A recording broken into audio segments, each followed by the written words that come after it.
배순대 선장과 동해어의 세계일주 항해 연구를 주제로 진행해 주시겠습니다. 김성준 교수님은 원년님께 부르친 배순대 선장님의 세계일주 항쟁을 역사적으로 복원해 주셨습니다.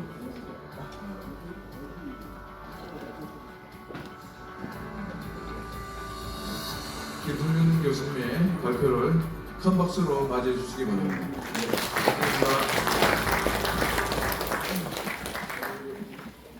방금 소개받은 한국해양대학교의 김성준 교수입니다. 배순태 회장님하고는 개인적으로도 인연이 있습니다. 2004년도에 제가 해양대학교 박물관에 근무하고 있을 때 우리 배순태 회장님께서 학교에 약 70억 상당의 이제 임야를 기증하시면서 저도 그 후속 조치로 배순태 회장님 북창동 빌딩도 열심히 드나들고 또 영종도에 있는 과수원에도 열심히 드나들면서 선장님의 선장 면허증이랑 또 선장 임명 사령증 또 오늘 제가 주요하게 연구 자료로 활용했던 부산 강 입출항 확인서 이런 문서들을 인천 해양박물관이 생기기 전에 먼저 입수해서 지금 우리 해양대학 박물관에 지금 잘 전시하고 있습니다.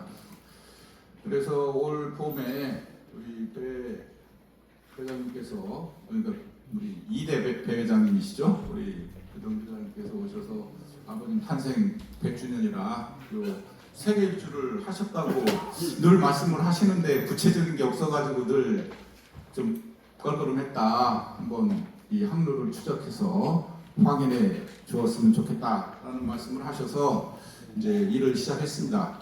저도 시작할 때는 이번 기회에 또 영국도 다녀오셨다는 신문 기사도 있었고 또 뉴캐슬이라든지 밴쿠버 이런데 제가 미국은 연구년을 다녀와서 동부 쪽은 쫙 뉴욕 보스턴까지 다 자동차로 여행을 했는데 서부를 제가 못 가봐서 이번에 영국에 가지고 LA하고 샌프란시스코하고 한번 구경하러 가야 되겠다 하던 참에 이 인터넷 세상에서 모든 자료들이 그냥 무더기로 나와서 그냥 집안에서 편하게 연구를 수행할 수 있었습니다. 그래서 오늘 발표 순서는 배순태 회장님의 이 동해호 세계일주항에는 맨 뒤에 첨부해드린 항로도 하나를 사실 완성하는 게 목표였기 때문에 그것만 발표드리면 금방 될 겁니다. 그래서 그러기 전에 우리 역사가들은 그 시대의 상황과 또 그 사람 인물이 어떻게 그 시대와 조응했는지 그래서 그 시대에 어떤 역사적 의미가 있었는지를 추적하기 때문에 잠깐 배순태 선장님의 선장 배경을 간략하게 살펴보고 또 동해호라는 배가 한국 해운사에서 세계 일주를 하게 될 수 있었던 그 배경으로서 1950년대 우리나라 외항산업의 현황에 대해서 살펴보고 마지막에 동해호 세계 일주 항해에 대해서 살펴보도록 하겠습니다. 오히려 여러 청중들께서는 세 번째가 궁금하실 수도 있지만 오늘의 메인 테마니까요. 그렇지만 실제로 발표 시간은 1번, 2번이 더 길 거고요. 3번은 아마 간략하게 그림 보여드리고 아마 짧게 끝날 수도 있다는 말씀을 드립니다. 배순태 선장님은 1925년 2월에 태어나셨으니까 올해 딱 100주년이 되십니다. 창원에서 출생을 하셨고요. 41년도에 이제 초등학교, 소학교를 졸업하시고 여기 보이는 것처럼 이런 해고록에 따르면 고등해원양성소 23기 입학을 알리는 모집하는 신문 공고를 보게 되었다라고 말씀을 하십니다. 그래서 제가 아마 여러분들이 보고 계신 이 신문 기사가 아마 배순태 선장님께서 보셨던 신문 기사로 확인될 수 있습니다. 왜냐하면 신문 기사 나온 게 요것밖에 제가 없었으니까요. 지금 우리나라는 워낙 DB가 잘 구축되어 있어서 우리나라에서 나온 그 황성신문부터 이 식민지 때 나온 모든 신문이 다 국립중앙도서관에 의해서 다 DB로 다 구축이 되어 있습니다. 거기다 선대 아버님들이나 누가 혹시 신문에 날만한 기사가 있다 그러면 거기 들어가서 한국 신문 DB 이렇게 네이버에 치셔서 들어가시면 다 찾으실 수 있을 겁니다. 그래서 아마 지금 보시는 요 신문 기사를 보시고 이제 응모를 하셔서 합격을 하셨습니다. 그때는 40명, 항해 기관 40명 정도 입학을 하게 되는데 41년이니까 이제 뭐 태평양 전쟁이 발발하던 시기다라는 걸 염두에 두시고요. 그래서 원래는 입학하셨던 이 학교는 뭐 3년, 좌학을 3년, 실습을 3년 이렇게 계획으로 6년을 하게 되어 있습니다. 초등학교 이제 초등학교 과정을 수료한 사람이 입학해서 6년을 수료하면 이제 전문학교 졸업장을 주고 3년만 좌학만 수학을 하면 고등학교 입학 자격을 주는 이제 이런 학교 체제였는데 태평양 전쟁기에는 실습을 이제 대폭 축소해서 졸업하자마자 이제 뭐 바로 입대를 하거나 이런 식으로 갔기 때문에 좀 짧게 됐습니다. 그래서 졸업을 원래는 45년 8월 30일 날 하게 돼 있었습니다. 8월 30일 날. 여기 보시면 3년 좌학을 했잖아요. 44년까지. 그 다음에 45년 2월부터 8월 30일까지는 실습, 선박에 실습을 하기 위해서 일본 요코스카에 가서 이제 실습을 하고 있었습니다. 8개월은 항해사 실습을 했고 6개월은 이제 군인으로서 해병단에 들어가서 훈련을 받게 됩니다. 해병단들하고 같이. 해병단이라는 건 뭐 군대는 아니고 우리로 얘기하면 신병, 일본 해군의 신병 훈련소가 됩니다.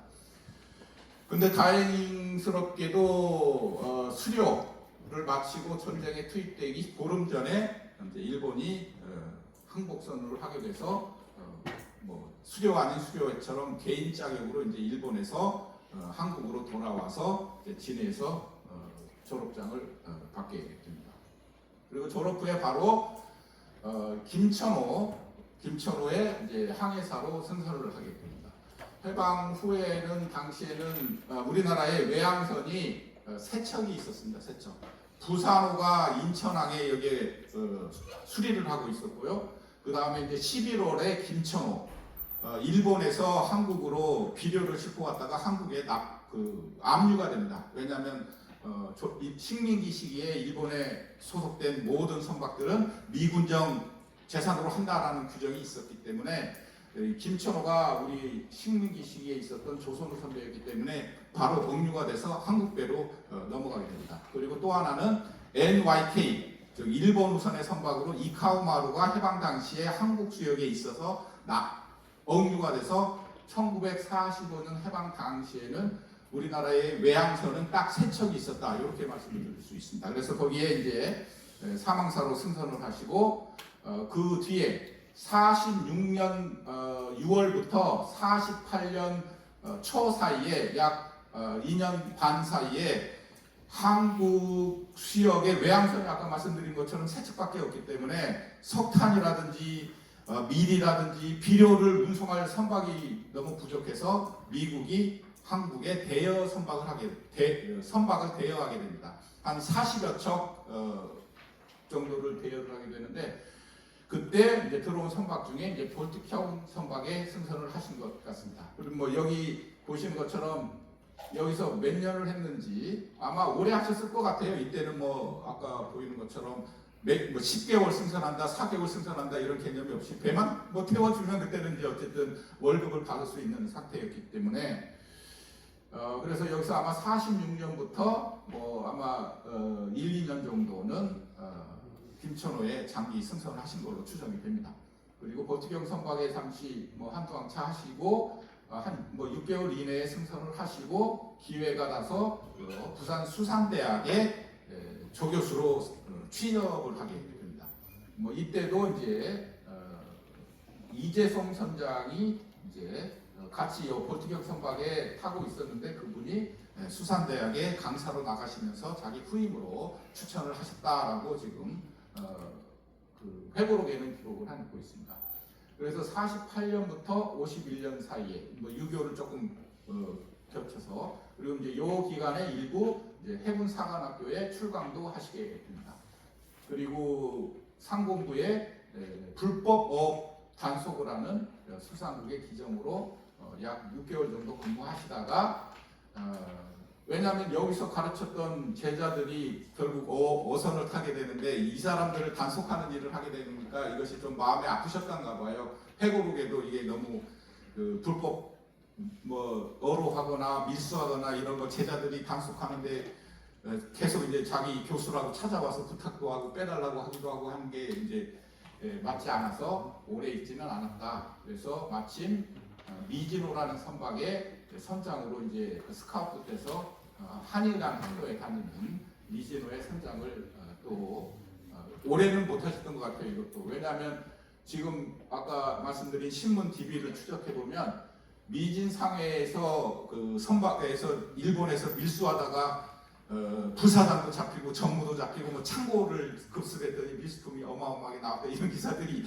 한 서너 건이 나옵니다. 그래서 본인이 타고 있는 배에서 그런 선원들이 밀수를 하다 보니까 거기에 성경에 맞지 않으셔서 이것도 금세 그만뒀다. 그리고 이제 결혼은 이제 수산대학에 교수로 계실 때 이제 하시고 이제 52년도에 전쟁 중에 나왔던 우리나라의 스크랩 고철들이죠. 고철, 폭탄이라든지 뭐 이런 것들을 미국으로 수출한 최초의 태평양로에 취항하는 고려호의 사망사로 승선을 하게 됩니다. 이건 고려호는 극동해운 소속의 배인데 그러니까 민간해운 소속의 배죠. 근데 태평양을 한국 해기사 중에 태평양을 횡단한 해기사가 없었던 거예요. 박옥규 제독밖에. 근데 박옥규 제독은 당시 해군 중령으로서 현역 해군 장교였어요. 지금 전쟁 중에. 근데 미국으로 수출하는 게 중요하다라고 해서 극동해운에 지금 성함을 까먹었는데 우리 옥포조선소도 만들고 하셨던 누구시죠? 남궁년. 네, 남궁년. 나중에 이제 대한항공사 사장도 하시고 이분이 이승만 대통령한테 특별히 이제 청원을 하고 부탁을 해서 전쟁 중인데 현역 해군 장교 4사람을 착출해서 고려호의 상선에 태우게 됩니다. 안전하게 갔다 와라. 그래서 한항 차고 이제 돌아와서 이제 복귀하고 거기에 사망사로 승선을 하게 됩니다. 그래서 회고록에 보면 그 박옥규 제독이라는 분이 한국인으로서 최초로 선장을 자격을 따신 분이에요. 조선 총독부 해원 양송소를 나오신 분인데 사기로 졸업하셨으니까 19년부터 23년에 입학하신 분이죠. 그러니까 한국인으로서는 우리 역사상 처음으로 선장 자격을 따신 분인데 그분한테 구두발로 여러 번 조인트를 맞았다. 이제 그 정도 얘기를 회고록에 적어놓고 계십니다. 그래서 이때 배순태 선장님도 태평양을 횡단한 이제 최초의 항해사, 삼등 항해사로서 이제 근데 워낙 박옥규 제독이 이름이 너무 거명되기 때문에 여기서는 별로 이름이 기록되지 잘 않습니다만 그 뒤에 이게 이제 여기 아마 잘 찾아보시면 배순태 선장님 보이시죠? 여기는 이제 포틀랜드에 입항한 사진이고요. 요건 이제 샌프란시스코 거기에 있는 스타크턴에 이제 입항한 사진입니다. 이건 수출해서 양하러 간 거고 요거는 이제 선적하러 간 사진입니다. 여기 지금 저는 다 보이는데 여기 키 크신 분 아니실 것 같은데 키가 워낙 크시니까 아마 어디서도 눈에 띄시거든요. 자, 그래서 53년도에 고려법원 내리셔서 바로 이 갑종 선장 자격을 취득합니다. 갑종 선장이라는 건 지금으로 하면 그냥 쉽게 얘기해서 1급이지만 이때 당시는 등급이 12등급으로 있었습니다. 갑종 선장, 또 을종 선장 1급, 2급, 또 그 다음에 병종, 그 다음에 어선에서도 또 그렇게 있어가지고 12 자격이 있었는데 해기사 중에서는 최고위 직급이기 때문에 대한민국에 통틀어 봐도 갑종 선장은 아마 5명이 안 됐을 겁니다. 5명이 안 됐을 텐데 그래서 그렇게 적었기 때문에 배순태 선장님이 5년 6개월을 탈 수밖에 없었던 사정도 아마 그런 이유 중에 하나가 됐을 겁니다. 그래서 선장면허를 따니까 그냥 바로 당시에 50년에 출범한 대한항공사 이때는 대한항공사가 한 30척 정도의 외항선을 운항하고 있었거든요. 그래서 여기에 선장으로 취업을 하시게 됩니다. 그래서 이 선박 사령증을 보면 11월 7일자예요. 근데 동해호가 부산항에서 출항한 건 11월 11일자예요.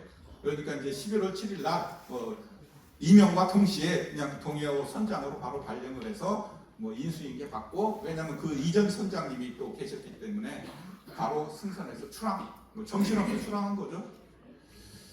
1950년대 상황을 보시면 해방 후에 우리나라에서는 식민지에 있었던 조선우선, 그 다음에 조선우선의 자회사로서 연안해운회사를 만든 조선기선, 뭐 동양기선, 부천, 면영, 통조. 아마 여기 인천에 계시니까 이 부천면이 지금 뭐 여기 인천, 광화 여기까지 다 포함했는데 요 가까운 도서들 왔다 갔다 하려고 만든 겁니다. 그래서 요거 혹시 연락처나 알고 계신 분 누가 있으시면 한번 여기 인천해양박물관 관장님이 한번 요거 추적해 봐 주십시오.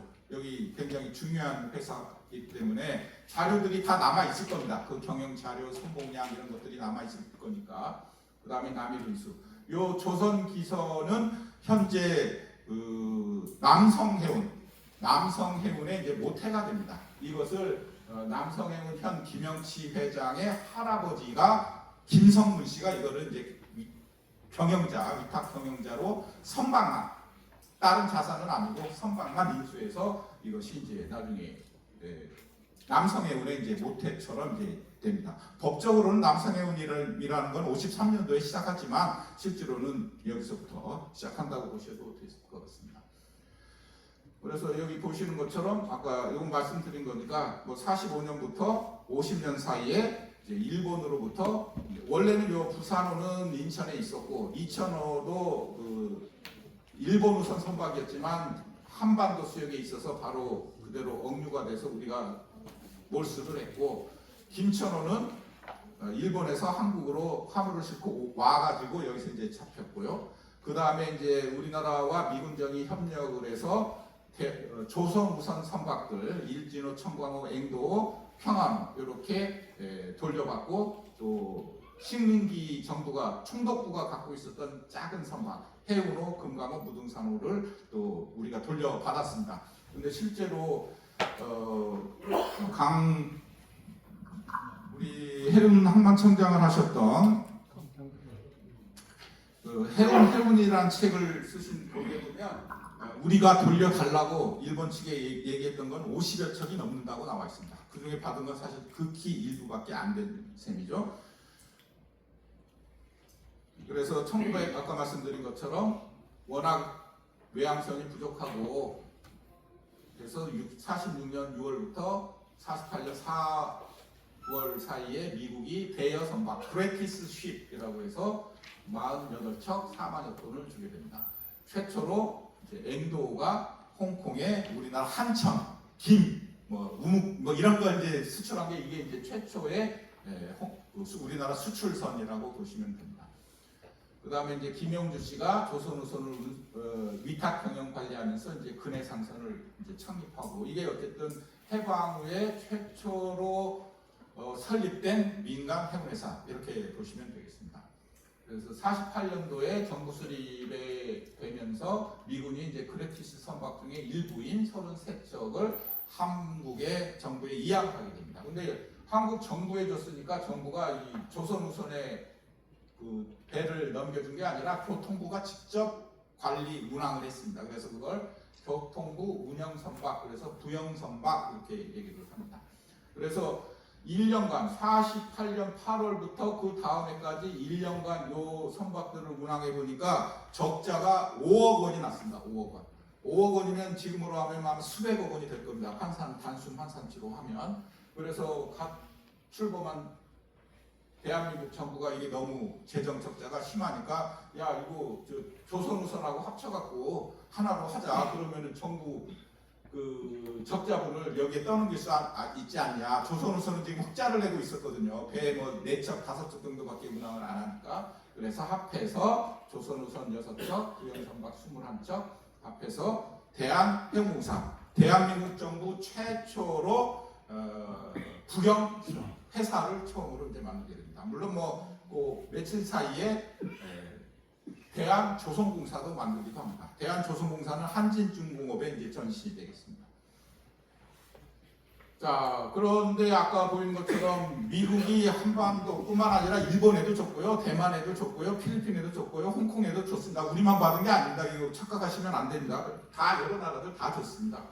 근데 배들이 좋은 배를 줬을 리가 없잖아요. 전쟁에 사용하려고 급하게 만들었던 전표선들을 주게 됩니다. 그래서 대한해운공사도 이게 안 되겠다. 앞으로 전쟁 이후에 복구를 위해서 미국이랑 이런 데서 비료라든지 곡물이라든지 그 원자재들을 많이 줄 텐데 우리 현재 갖고 있는 선박으로는 안 된다고 해서 정부의 애걸복걸해서 당시 없는 살림에 정부가 갖고 있었던 600만 달러. 지금 우리나라가 뭐 한 4천억 달러 갖고 있잖아요, 그죠?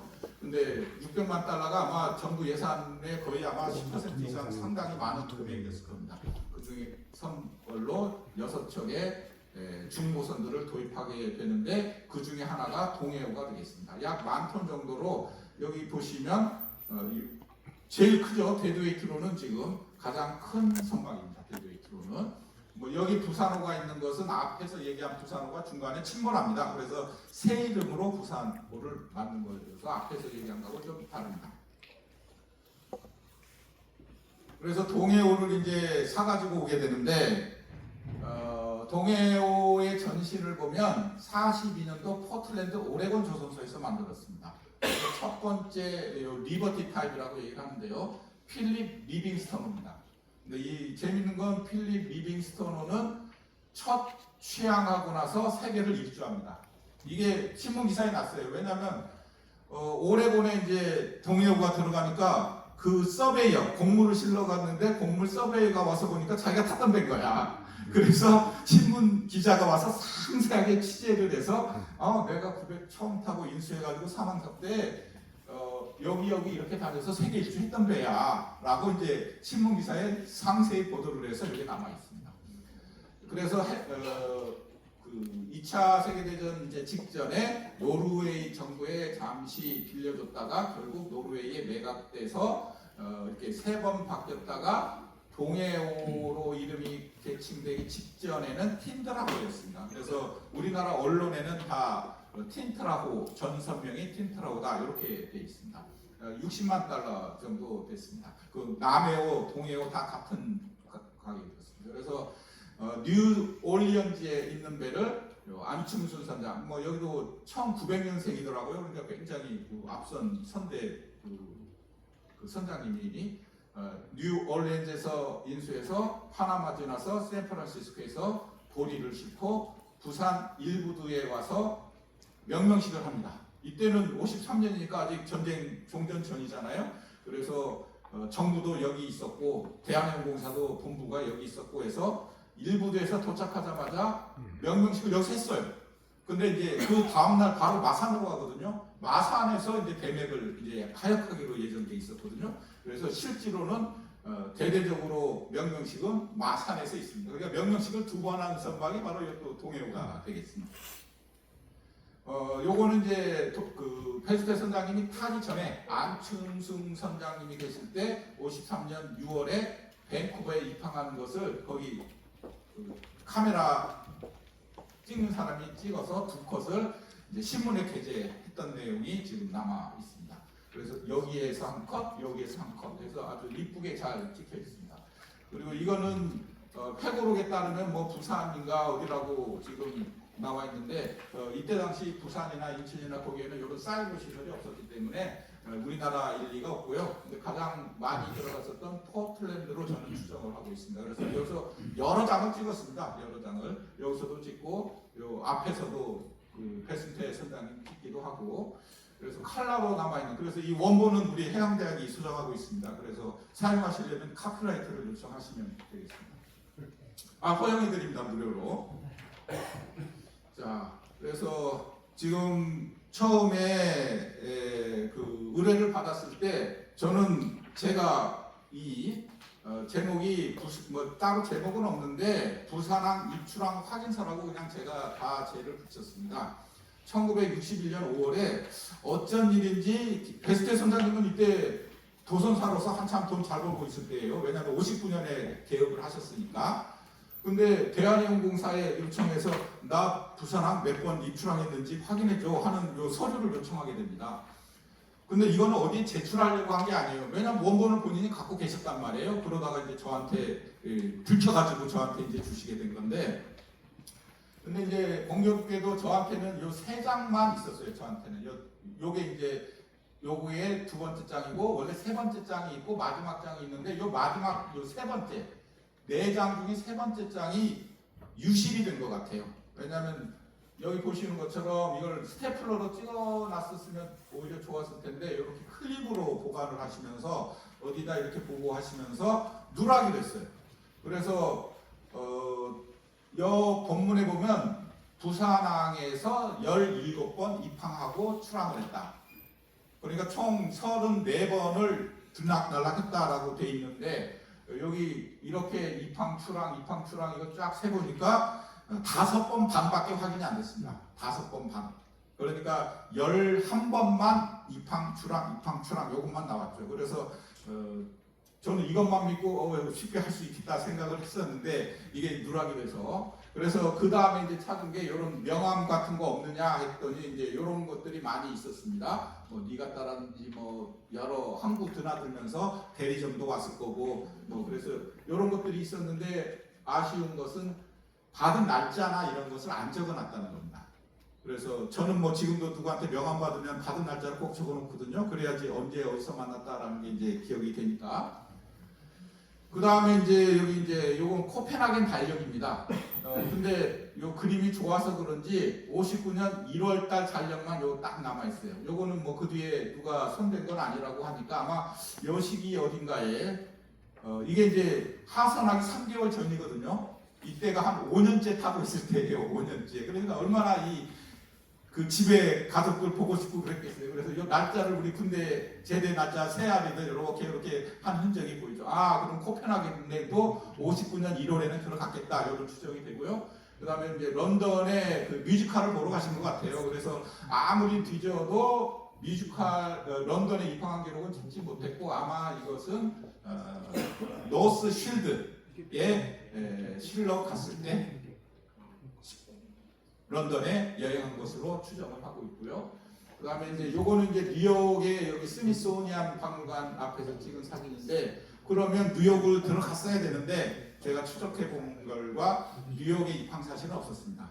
지금 뉴스페이퍼닷컴에 미국에서 출판되는 신문 약 200여 종이 다 DB가 돼 있거든요. 아무리 찾아도 뉴욕에서 동해오가 입출항했다는 기록은 찾지 못한 걸로 봐서는 뉴욕에는 보스턴에 들어갔을 때 보스턴에서 4시간 정도 거리거든요. 버스로. 그래서 아마 그때 차려입고 뉴욕을 봐야지 하고 이렇게 가신 것 같습니다.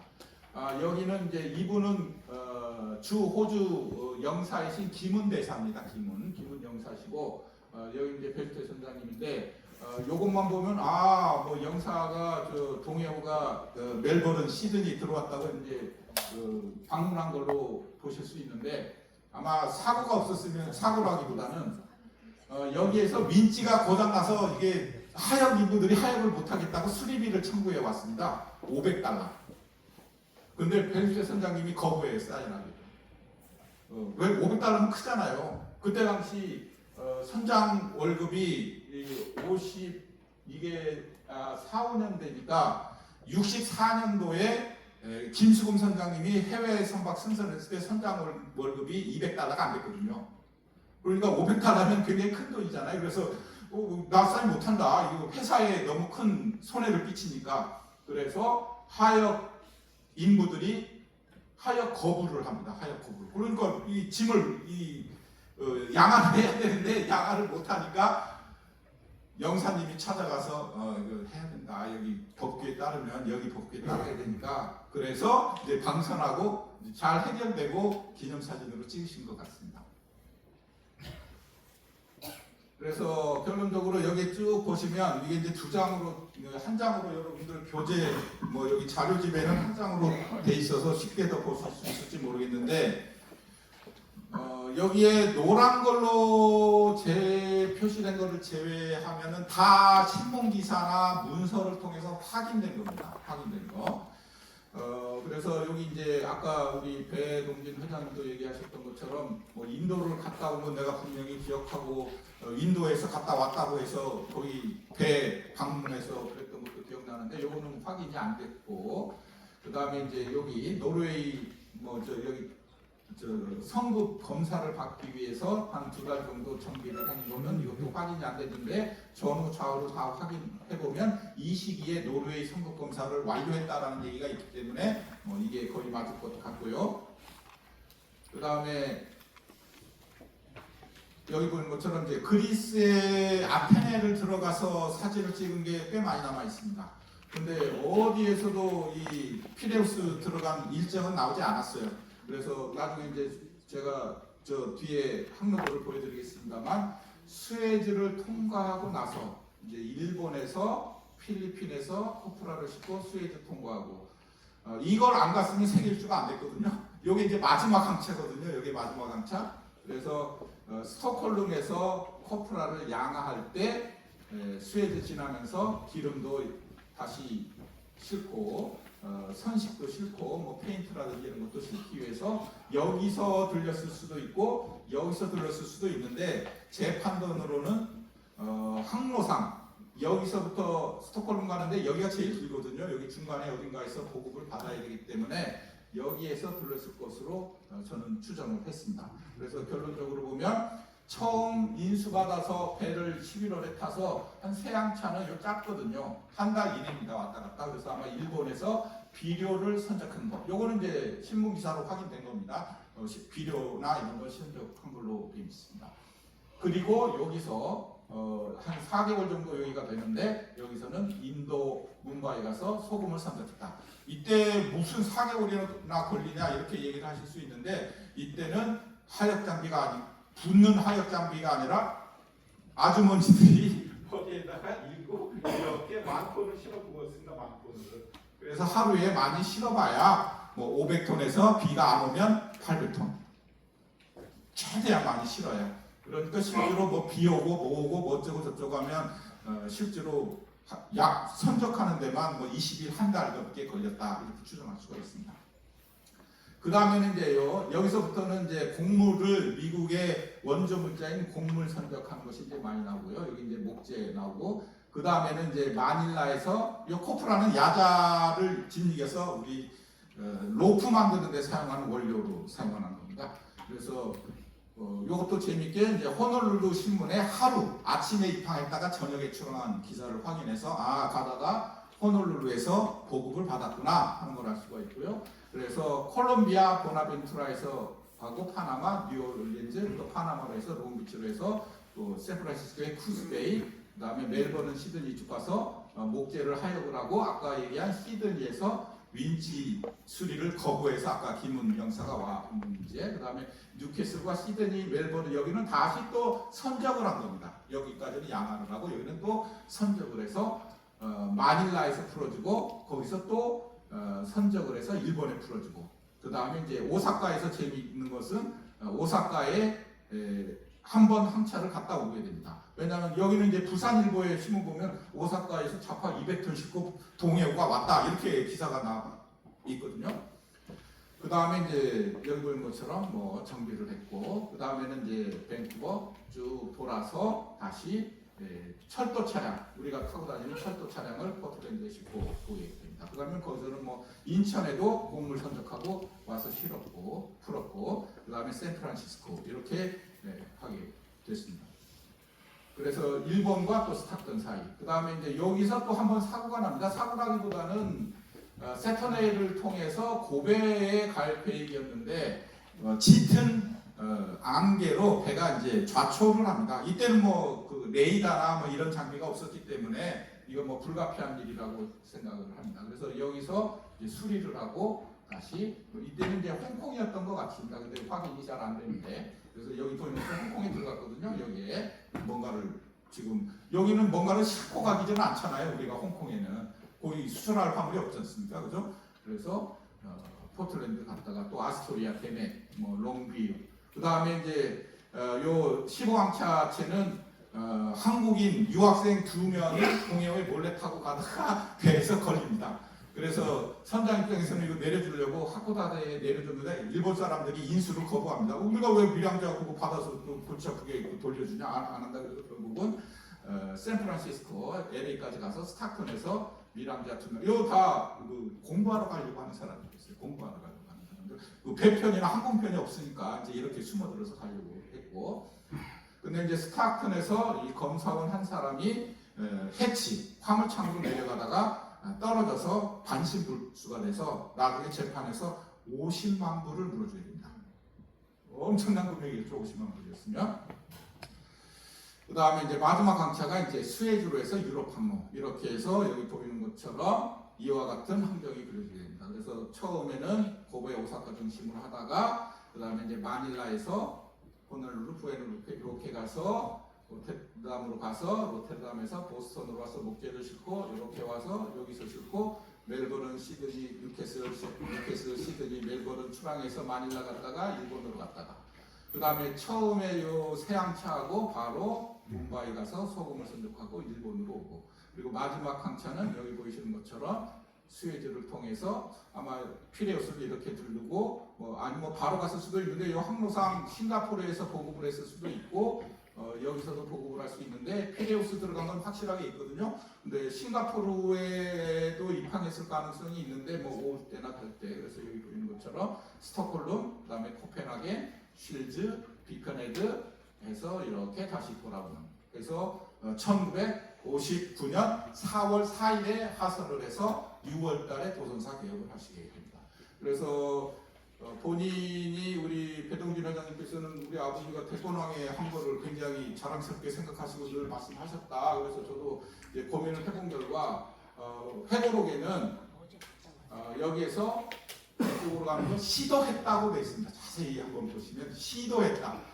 한국인으로서 처음으로 태평양 항로에서 대권 항로를 시도했다. 근데 제가 해보면 고베에서 여기 LA까지 기준으로 대권 항로로 가면 4,700마일입니다. 근데 항정선 항로로 가면 5,000마일입니다. 그럼 이제 300마일 차이 나잖아요, 그죠? 근데 300마일이면 동해오가 10노트 정도 공선해 놨으니까 하루하고 4분의 1, 그러니까 1일 2.251이 단축됩니다. 300마일이면. 근데 이제 이렇게 여기는 지금 부산항이 35도입니다. 위도. 부산항이 35도선이에요. 위도. 근데 여기서는 그렇게 고위도가 아니기 때문에 거리상 300마일 가지고 이렇게 올라가면 날씨가 안 좋아서 스피드가 10나트가 나지 않습니다. 그렇기 때문에 돌아올 때는 여기서 이렇게 베링해를 지나서 알루산 열도로 오게 되면은 상당히 단축이 됩니다. 5일 정도. 우리 배 타신 분들은 다 알겠습니다. 여기서 이렇게 가는 거는 시도를 아마 하셨었던 것 같아요. 근데 이제 날씨가 안 좋으니까, 공선으로 날씨 안 좋은데 가는 게 위험하니까 아마 시도하셨다가 갔는지 안 갔는지는 몰라서 저는 일단 이렇게 정선으로만 표시해놨습니다. 그래서 요 그림은 우리 저희 딸이 그린 건데 이제 카피라이트는 제가 했습니다만 사용하실 때 연락만 주시면 언제든지 사용하시도록 하겠습니다. 자, 제 발표가 조금 길었습니다. 여기서 마치도록 하겠습니다. 고맙습니다.